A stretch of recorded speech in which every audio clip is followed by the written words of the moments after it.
Baha'i Focus is a local production of the Carbondale Baha'i community. And today we have our special guest is Corky Norder. Corky's been a Baha'i for a few years. About 40. 40, really? At least. You're from out east, right? Is that from Washington? I was born in Virginia, raised in Washington, D.C. How did you first hear about the Baha'i faith?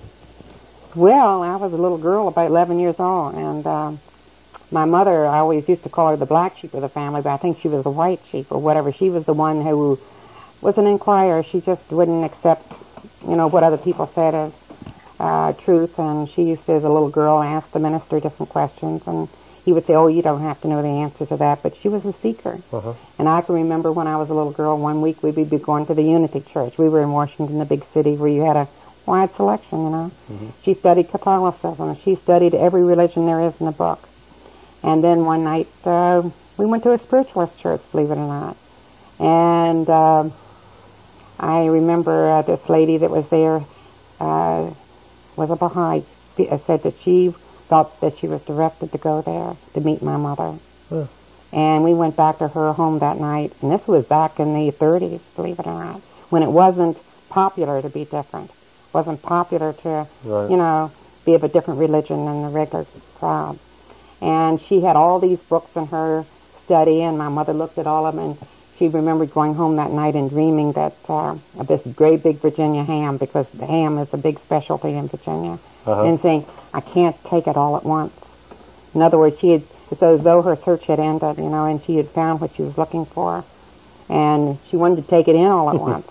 And in those days, it wasn't as easy to become a Baha'i as it is today. Today you can say, I believe, and that's it. In those days, you studied for maybe 2 or 3 months and knew what you were getting into, the history and everything. Today, we don't take that time. If the person's heart is in the right condition, then we accept them as Baha'i. But in those days, it's a little longer process.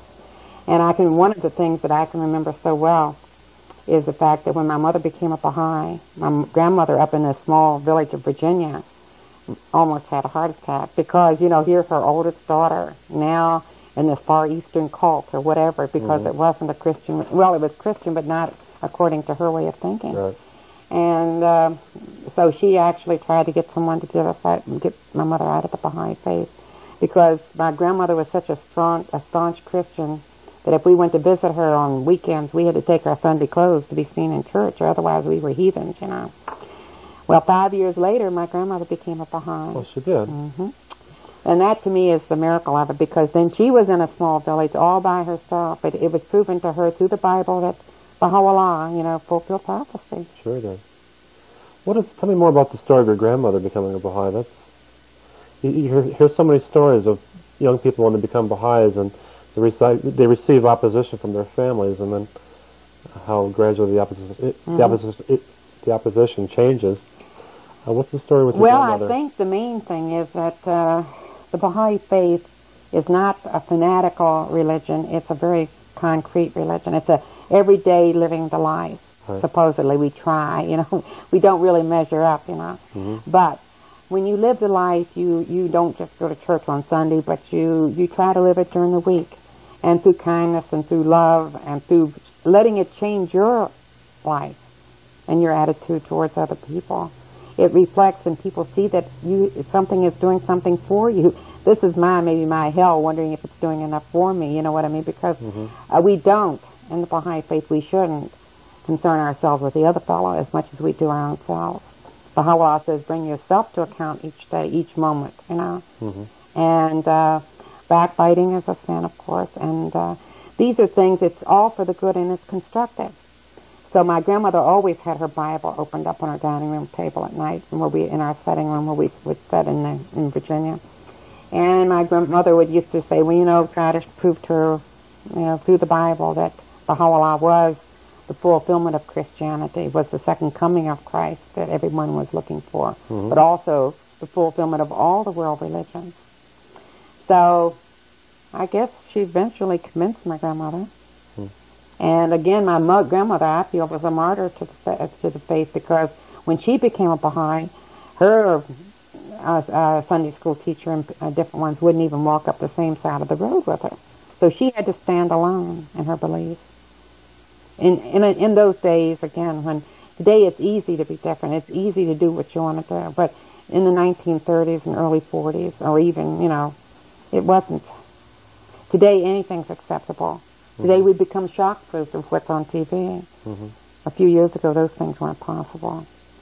So actually, your mother became almost a cast out. Right. And my she was grandmother considered to be unclean almost. But then gradually my aunt became a Baha'i, and then my great aunt became a Baha'i, and so gradually parts of the family did also. So, how many people in your family actually did finally become Baha'i? Well, there's about four. About four or five, I believe. Yeah. That's really something special. It's not easy becoming a Baha'i. I was just up in Virginia 3 weeks ago, and wherever you go as a Baha'i, they have what they call feast nights every 19 days, and they were having a feast there. And when you go to a feast in another community, you can go, if you're in China or Japan, you can look up where the feast is that night and go, But every place seems to have their own uniqueness of how they conduct their feast, And they would, the chairman had all the kids come up first, children, and say prayers, first before the adults did. I forget what I said to him, but he says, "No, I'm not proud. I'm not happy being a Baha'i." He says, "I chose to be. It's a struggle." In other words, he chose to be a Baha'i, and that's the hard road, because you grow. To become a Baha'i, you are called upon to grow, as far as your morality, your attitude, and everything, and that's the painful part. It's not easy being a Baha'i. You don't say, become a Baha'i and you have no more tests or this, that, and the other. You may be tested more. Oftentimes I think that's when the tests begin. You've been a world traveler. You've been to many international Baha'i conferences, and tell us about some of these. Well, I'm not a very wealthy person, but I am back in the 60s and 70s when everybody else was getting 1 and 2 and 3 snowmobiles. I would use that money to go on these trips with my world family. We would have like a group leaving from Chicago, or we had this floating institute that went to Jamaica one time. And, so these things were really beautiful experiences. Did you go to the World Congress in London? 1963. Yeah. Tell me a little bit about that. Well, I guess, everybody has things that stand out to them, and there's one thing that stood out to me above all things at that Congress. There were over 5,000 people there.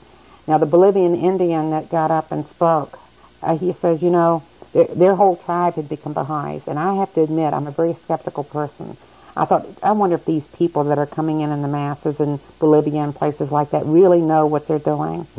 He got up and he says, we want love, we want justice, we want unity for the whole human race. And essentially that's what the Baha'i faith stands for. The American got up and spoke for an hour, hour and a half, and it didn't say probably much more in those, but that's where we are. We're more intellectual. The other thing that stood out in my mind about that World Congress was it was at the same time that our Universal House of Justice was elected for the first time, who resides in Israel at our World Center. And one of my closest friends, Amos Gibson, was one of the ones that was elected. So when they came back to London after the election, everybody wanted to get into this big hotel room and hear Amos speak, because he's a member of the Universal House of Justice. Well, instead of speaking, every time a person would ask a question, he'd throw it back out into the crowd, And even one of his early teachers, he asked her to answer a question, and she went on, and someone was goosing her, a friend saying, "Shh, be quiet, let him speak," But no one, he wouldn't interfere. To me, this is what made him special, is because he didn't try to lead, But he was a leader in spirituality. He, at one time, was a school teacher out in Washington, D.C. And then he went pioneering to the Navajo Indian Reservation as a member of our national, and all of a sudden elected to our international. Right. Amos Gibson was, one characteristic of the Baha'i faith is the interracial balance that exists on really at all levels. And Amos Gibson, as a member of the Universal House of Justice, was a black man, and a very simple man. Now, whereas some of the other members were Persian, wealthy, one was a doctor, Dr. David Rube, one was, that's another thing, one was, I understand, the attorney in the chiropractic Association. Oh, And here, an MD and a chiropractor, and a black person and a Persian. I think that the beautiful part of it is every one of those members really respected and loved each other. One of the things that Amos Gibson told me one time, and I wouldn't believe it from anyone else, and this is to me what we are to grow to, or we're called upon to grow to in the future as far as spirituality. We've had what they call religiosity or religion, you know, in the past, but we haven't had spirituality. Today, the human race is capable of becoming spiritualized, and if we don't, we're not going to have a human race. Now, Amos Gibson, who is a very concrete, black and white type person, said to me, you know, he says, their second election, the name of this person came into his mind. He wrote it down, spelled it correctly, and everything. This is what you call being empty or detached and praying for guidance. For him to have said that he reached this guidance or had reached that point, I believe him. I haven't reached it myself. neither have I. I know in South Dakota recently, Amos Gibson passed away a few years back, but they named a very large teaching project after him on the Indian reservations in South Dakota. And that is one of the really brilliant victories the Baha'is have achieved in the last few years, is the success of teaching among the Indians and the acceptance of the Indians of the teachings. You were just recently, I think 2 weeks ago, in Pine Ridge, was it? Well, when I got off at Kennedy Airport, I did fly out to Pine Ridge, South Dakota, before coming back home. What has been the response to the American Indians to the Baha'i faith in this area, in northern Wisconsin? Well, right now, I feel that the Native American has something that we white people will never have. They have seemed like an inborn sense of harmony with Mother Earth and Father Sky. It's really, they're very close to nature. However, materialism, alcoholism, a lot of things, a choice of alternatives has interfered with our lives today. But basically, they believe, when you say that we believe there's one great spirit, one God for all of us, and that we're all one human race, that we should wipe out prejudice, and that we should all worship together. Basically, that's what the Baha'i teachings are. They say this is where it's at. We believe that's what it's all about, harmony. So I think the Native American probably is more ready for these teachings than anyone else, except that one point is that they're very suspicious and mistrusting, and it takes a long time to gain their trust. Have you ever heard the phrase, "This is a white man's religion"? Probably, yeah. Why? Where did you hear that? Well, that's what I hear sometimes from the Indians, and when they first hear about the teachings, they say, well, this is a white man's religion. I think it's probably because the white man's bringing it to them, right? Could be. Maybe, you know. Well, more and more, the Indians themselves are rising up in teaching, and in fact, they are winning their goals a lot quicker than anybody else, really, in the country. And I really feel that it takes an Indian to teach an Indian. Once you find someone that's Indian, probably true. I think that they can. Now, for instance, in our own locality here in Lac du Flambeau, now I can go around and see all of them. They're very kind to me, and when they're kind to me, I know that they are not you know. In other words, I think they've accepted me a little more, because when they start talking about the white people, white woman over this, that, and the other, then they've accepted me when they talk about those things in front of me. But I still feel there is a line there of perhaps mistrust. And they have this, I would say rightfully, this clannish feeling that they stick the county together, you know. So when our Indian Baha'i here in Lac du Flambeau goes around and says, let's get together for a meeting, they all get on the bandwagon already, you know. But if I go around, they have 1,000, they'll say maybe they'll be ready at 7 o'clock, and I'll go back there, and they're not there, you know. So, but I think it takes an Indian to teach the Indian, and I think the less the white person has to do with it, the better. Well, I think there's been a long history of abuse from the white race towards the Indians, and it's almost to be expected. What are some of the teachings that, some of the Baha'i teachings that you might want to share with the people that are watching that really stand out in your mind, some of the more important ones? Well, one of the things that it's hard to actually, unity is the thing. And it says in our teachings, if you don't have unity, it's better to have no religion, because the very purpose of religion is to bring people together. Mm-hmm. And probably the biggest thing in the Baha'i faith is that you're brought in contact with all different personalities, all different colors of skin, all types of people, and it's really a struggle, and it's you don't become perfect overnight as much as we'd like to. But we know that when we don't accept each other, and that this is our own weakness, it's a growth process to overcome different things. So, but I would say that when you go to our world center in the Holy Land, where there is such a diverse mixture of people, for some reason, I don't know what it is, it's probably, they say it's the holy shrines, that they're affected by them. Because when you go there, everybody is so peaceful, so loving, so content, and yet they're on time, they're prompt, they're not lackadaisical. I remember when I was back there in 1968, one of the well-known Baha'is passed away, the only one remaining who had been in the presence of Baha'u'llah, Mr. Samadri. Mm-hmm. That within 24 hours, they had gotten this, all the Baha'is picked up by buses. It was the most organized thing that could have ever happened within 24 hours. And again, they don't, I don't know how they accomplished it. It's a miracle, and everybody that comes back from there feels it. That they show you how to live the life. It's not that you don't have discipline. You have, I would say, in fact, I wrote it in some of my cards, and one of the Baha'is there said that's where it's at. You have simplicity. You have freedom and trust. Mm-hmm. But at the same time, complemented by discipline, loving discipline, eloquence, and it's just and spotless cleanliness. Some people say, well, that's not important. But, you know, even the Bible said cleanliness is next to godliness. Mm-hmm. And they really practice what they preach. Don't ask me how they do it, because they have just plain human beings over there like we are. But they all say, well, they seem to just fall in the flow of it. But they're briefed pretty hard when they get there to understand. Mm-hmm. You mentioned that you have been to Israel 2 times, 3 times? 3 times. Mm-hmm. Tell me about Israel. Well, when I Israel, I didn't go this time for a sightseeing trip.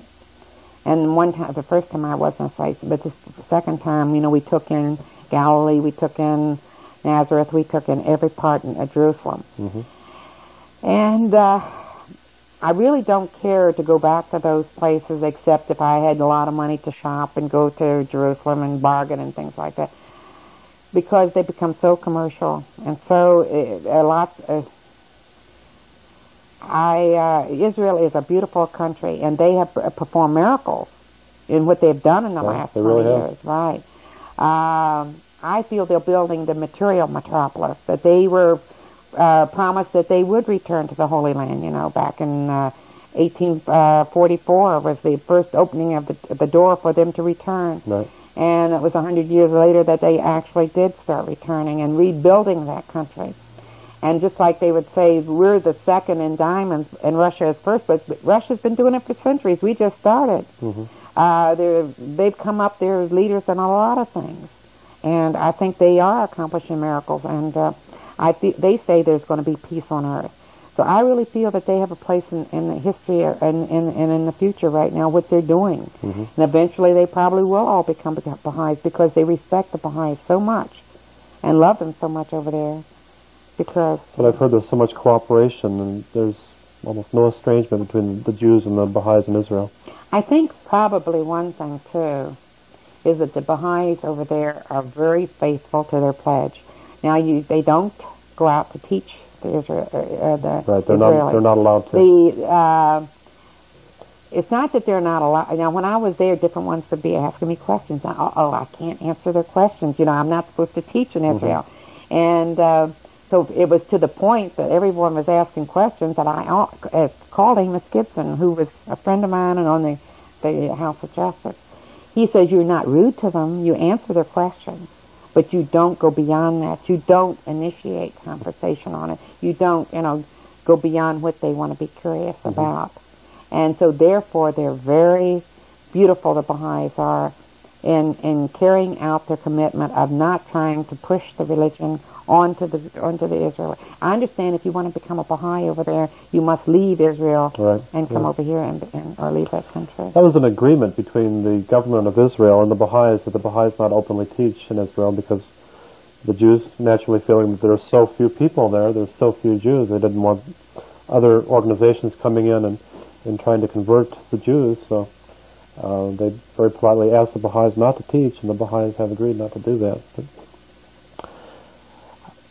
I think one thing I wanted to say, this monstrosity, beautiful, elegant building on Mount Carmel, the Ark of God that you see the shrine of the forerunner of the Baha'i faith, and then the archives building where you can go there and read in the writings of the original writings of the Baha'i faith, and then you see this huge House of Justice. And I think it's interesting, even on the postcards, it doesn't say the Baha'i International House or Universal House of Justice. It's the seat of the House of Justice. And I think, eventually in the future, we as Baha'is believe that kings and rulers from all lands will go there to seek justice. As far as I know, at least one king already has gone there. The king of Samoa, who is a Baha'i. When you think about it, Israel in itself, just the very fact that the Jews are in Israel, is one of the most significant fulfillment of most significant prophecies of the Bible. And that's one thing I can't understand, why people can see the Jews in Israel and not begin to look around and say, where's the Messiah? Because everywhere in the Bible it says, when the Jews return to Israel, that's when the Messiah comes. Well, even as Baha'is, I've heard of Baha'i, one of my, we all have spiritual teachers, and I've had my share, or I wouldn't be where I am today as a Baha'i, because you have a lot of tests and difficulties in this life that you're living in. And he says, we know that what Baha'u'llah, as we look to as the prophet of God for this day, is who he says he is. He says he's the mighty counselor, the Prince of Peace, the one who's come to bring all people together. We know what he says is going to come to pass is going to come to pass. But he says, we don't believe it. We accept it with our mind, but not our heart. If we did, we even as Baha'is would be living a different life.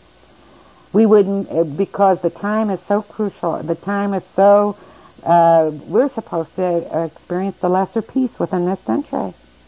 Before the year 2000. 14 years. And we would not sleep, it says in the Baha'i teachings, except to serve God again the next day. So we as Baha'is are not, I like what Rahia Khanum, who is the Guardian's wife, said one time, we're not much better than the rest of humanity.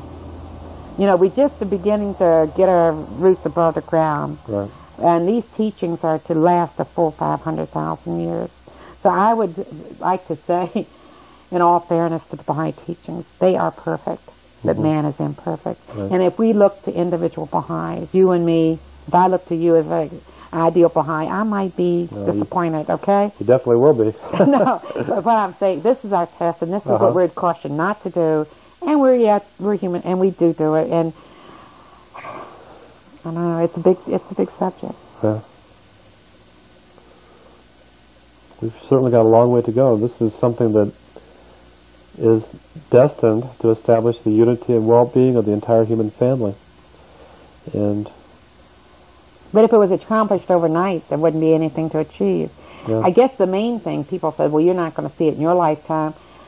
But what is important, that during my lifespan here on this short time of earth, is that I do my share in bringing about the kingdom of God on earth. It reminds me of a story I heard Charles Wolcott tell one time. He's one of the members of the House of Justice that you were just referring to. And when he became a Baha'i back, I don't know when it was, but it was many years ago, he would read the writings and he would think, if I could just live in the time when I would live to see the Universal House of Justice. And he would think that it would be sometime so far off in the future that he would never see it.